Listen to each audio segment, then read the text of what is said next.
है तो किस चीज की देर देख रहे हो? कब पता लगाओगे? जब बोर्ड हो जाएंगे या फिर जब तुम्हारी ट्रेन पटरी से निकल चुकी होगी। तो यार विदाउट वेस्टिंग आवर टाइम हम लोग जानते हैं आज फिजिक्स का सिलेबस कि क्या सीबीएसई बोर्ड ने इस बार काफी ज्यादा बड़े बड़े चेंज किए, कितने चैप्टर्स डिलीटेड है, कौन कौन से टॉपिक्स आने वाले। तो यार सस्पेंस नहीं बनाते, फटाफट से देख लेते हैं क्योंकि पढ़ना लिखना तो स्टार्ट करना ही है। अगर क्लास 12 में अच्छे परसेंटेज नहीं आए तो तुम्हें भी पता है, सिर्फ वो बात सुनने में अच्छी लगती है कि शीट ऑफ पेपर कांट जज आवर फ्यूचर। ठीक है, चलो चलो पढ़ लेते हैं।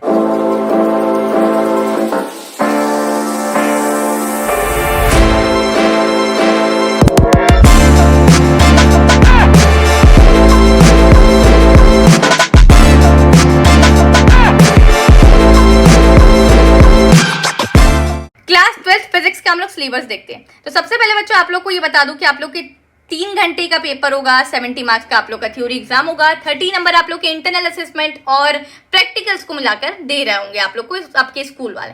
अब देखते हैं सीबीएसई ने क्या क्या मेजर चेंजेस किए इस साल वाले स्टूडेंट्स के लिए। क्या दीदी ये नेसेसरी है कि हम एक नई एनसीईआरटी टेक्स्ट बुक परचेस करें?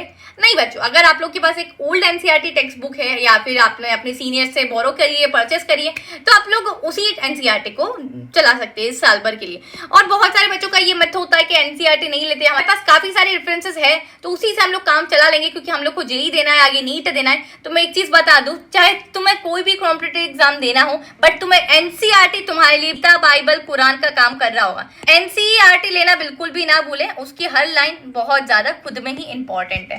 चलिए बच्चों अब हम लोग सिलेबस की तरफ चलते हैं। सबसे पहले बात करते हैं यूनिट नंबर फर्स्ट की, दैट इज इलेक्ट्रोस्टैटिक्स। तो इसमें 2 चैप्टर्स इंक्लूडेड है, that is electric charges and fields, और chapter number 2 that is electrostatics potential and capacitance. तो ये दोनों मिलकर के आप लोग के 16 मार्क्स की ये चैप्टर हो रहा है। ठीक है, इसमें करंट इलेक्ट्रिसिटी भी इंक्लूडेड है। तो इसमें से क्या क्या चीजें रिलेटेड है, क्या नहीं है, इसके क्या क्या टॉपिक्स है, तो वो मैं आगे डिस्कस करूंगी। पहले मैं आप लोग को यूनिट्स दिखा देती हूँ। Then chapter number 2 that is current electricity में करंट इलेक्ट्रिसिटी वाला चैप्टर है।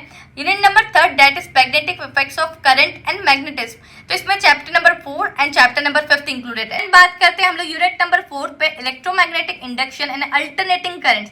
तो इसमें 2 चैप्टर्स बच्चों इंक्लूडेड है, that is chapter number 6 electromagnetic induction और हमारे दूसरा चैप्टर है अल्टरनेटिंग करंट। तो ये दोनों चैप्टर काफी ज्यादा इंपॉर्टेंट है और इसमें से काफी सारी चीजें पूछी भी जाती हैं। नेक्स्ट चैप्टर पे बात करते हैं, काफी आसान है, इलेक्ट्रोमैग्नेटिक वेव्स। तो ये आप लोग का काफी छोटा चैप्टर है, काफी कम टॉपिक्स है, स्कोरिंग भी है, तो आप लोग अच्छे से पढ़कर इसमें स्कोर कर सकते हैं। चलिए नेक्स्ट पर बात करते हैं ऑप्टिक्स। काफी ज्यादा बड़ा है, अगर मैं किसी बच्चे को बोलूं तो ऑप्टिक्स पर ज्यादा ध्यान देना क्योंकि इसमें रे ऑप्टिक्स और वेव ऑप्टिक्स दोनों ही टाइम कंज्यूमिंग है, तो थोड़ा ध्यान से पढ़ना इन चीजों को, बाद में बहुत ज्यादा टफ लगने लग जाता है सभी बच्चों को। चलिए और हमारे पास नेक्स्ट यूनिट पर बात करते हैं, दैट इज यूनिट नंबर 7, तो dual nature of radiation and matter. तो इसमें चैप्टर नंबर 11 इंक्लूडेड है, that is dual nature of radiation and matter. ठीक है, नेक्स्ट बात करते हैं यूनिट नंबर 8 की, तो जिसमें है एटम्स और न्यूक्लियस, 2 चैप्टर इसमें है। ठीक, बात करते हैं 9 पर, दैट इज इलेक्ट्रॉनिक डिवाइसेस। तो इसमें सेमीकंडक्टर, काफी प्यारा चैप्टर है यार, तुम्हें पढ़ने में काफी ज्यादा मजा आएगा। ठीक है, क्योंकि जो जो चीजें तुम्हें पढ़ाई जाती है वो तुम खुद ही बिल्कुल डायग्राम्स हो या फिर उसकी वर्किंग हो, सभी चीजें काफी इंटरेस्टिंग है। तो हर बच्चों को क्लास 12 वालों को सेमीकंडक्टर काफी अच्छा और स्कोरिंग चैप्टर है, you can easily score in semiconductors. बच्चों बात करते हैं क्या क्या चीजें रिलेटेड है, क्या नहीं है, कितने टॉपिक्स आ रहे हैं। तो जितने टॉपिक्स आप लोग को स्क्रीन पर यहाँ पर दिखाई दे रहे, जैसे electric charges, conservation of charge, जितने टॉपिक्स आप लोग को दिखाई दे रहे हैं ये सारे टॉपिक्स आने वाले। बात करते हैं चैप्टर नंबर 2 की, यहाँ पर तो आप लोग देख सकते हैं पहले इसमें डेरिवेशन आती थी इलेक्ट्रोस्टैटिक्स पोटेंशियल एंड कैपेसिटेंस। तो इसकी डेरिवेशन होती थी energy store in a capacitor, तो अब उसकी डेरिवेशन आप लोग को इस साल से नहीं आने वाली है, इसीलिए मैंने इसको रेड को बिल्कुल हाईलाइट कर दिया है कि उसकी डेरिवेशन आप ना पढ़ लो, गलती से ही ना पढ़ लो। मुझे पता है ऑलरेडी फिजिक्स में बच्चे डेरिवेशन से घबराते हैं, तो सिर्फ तुम लोग को थ्योरी वाला पोर्शन देखना है कि किस तरीके से एनर्जी स्टोर होती है कैपेसिटर में, तो उसका डेरिवेशन पोर्शन नहीं पूछा जाएगा। करंट इलेक्ट्रिसिटी में से बात करते हैं तो बच्चों पिछले साल तक तुम्हारे पास था मीटर ब्रिज पोटेंशियोमीटर, अब मीटर ब्रिज पोटेंशियोमीटर ये ऑलरेडी डिलीट हो चुका है, तो थोड़ी सी खुशी मना लो। ठीक है, चैप्टर नंबर 4, तो ये सारे टॉपिक्स आ रहे हैं जितने आप लोग की स्क्रीन पर है।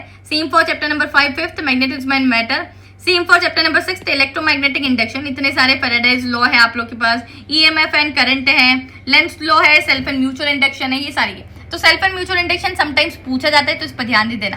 अल्टरनेटिंग करंट्स, तो इसमें यार काफी सारी चीजें पूछने लायक है, एलसीआर सर्किट इसमें से पूछा जाता है, देन एसी जनरेटर, ट्रांसफार्मर, तो ये सीबीएसई के one of the favourite topics है। ठीक है, तो इनके डायग्राम्स, वर्किंग कंस्ट्रक्शंस, वो सभी चीजें अच्छे तरीके से लिख कर आना और अच्छे से उसको ड्रॉ करके आना डायग्राम को।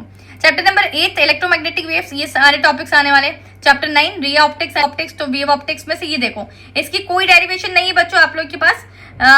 Young's double slit experiment and expression for fringe with, तो इसकी कोई डेरिवेशन नहीं है बच्चों। तो इसमें सिर्फ और सिर्फ आप लोगों को क्या मतलब कंसेप्ट है वो देखना है, कोई डेरिवेशन वाला पार्ट नहीं करना है। पिछले साल तक डेरिवेशन था, इसमें नहीं है, इसीलिए सीबीएसई ने साफ साफ लिख के दिया है कि no derivation, final expression only. ठीक है, तो जो फाइनल एक्सप्रेशन होता है हमारे पास के किससे हम लोग बताते हैं, ठीक है, एक्सप्रेस करते हैं कि यंग डबल स्लिट एक्सपेरिमेंट किस तरीके से हम शो करते हैं, उसका सिर्फ फाइनल तुम्हें एक्सप्रेशन याद होना चाहिए। ओके, चलिए बात करते हैं, that is chapter number 11 nature of radiation and matter. तो इसमें आप लोग के इतने सारे टॉपिक्स आने वाले हैं। चैप्टर 12 दैट इज एटम्स, तो ये सारे टॉपिक्स इंक्लूडेड है। चैप्टर 13 न्यूक्लियाई, ठीक है। चैप्टर 14 सेमीकंडक्टर्स, तो सेमीकंडक्टर मैं अगेन बोली हूँ काफी अच्छा है।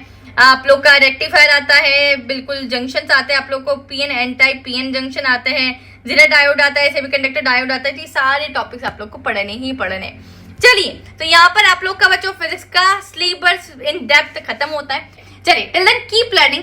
आप लोगों को मैं बता दूं, मैंने मैथ्स की और ऑलरेडी बायोलॉजी का रेड्यूस सिलेबस की वीडियो मेरे चैनल पर डाल रखी है, तो आप लोग जाके चेकआउट कर सकते हैं। साथ ही साथ उसके लिंक डिस्क्रिप्शन में डाल दूंगी, तो यू कैन इजीली फाइंड। इसी के साथ मैं इस पीडीएफ का लिंक टेलीग्राम ग्रुप पर डाल दूंगी, तो आप लोग जाके टेलीग्राम से चेकआउट कर सकते हैं। टेलीग्राम ग्रुप का नाम है ड्रीम्स लर्निंग, डिस्क्रिप्शन से आप लोग लिंक्स लिख सकते हैं। चलिए, इसी के साथ मिलती हूँ मैं नेक्स्ट वीडियो में। जल्दी से सब्सक्राइब करने के बाद वो बेल नोटिफिकेशन है उसको प्रेस करके जाना यार, क्योंकि जब भी मेरी वीडियो अपलोड हो तो तुम्हारी दिल की घंटी जरूर बजनी चाहिए। Till then keep learning, this is your educator Sakina Ali signing off.